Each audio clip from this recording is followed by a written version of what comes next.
Mga lodi. So, day 2 na po tayo ngayon, January 13. So, ayan. Yan naman po yung hinuhukay ngayon.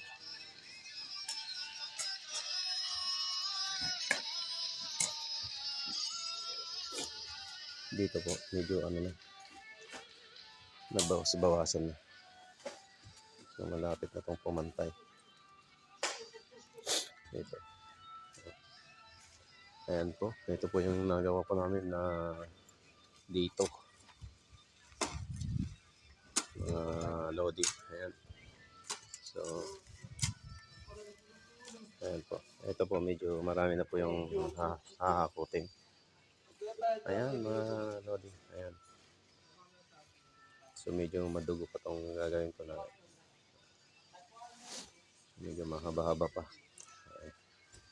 Hanggang doon po. Saka dito.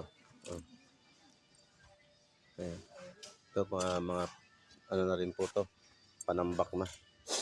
Ayan yung mga nangangailangan po ng panambak libre. Ayan.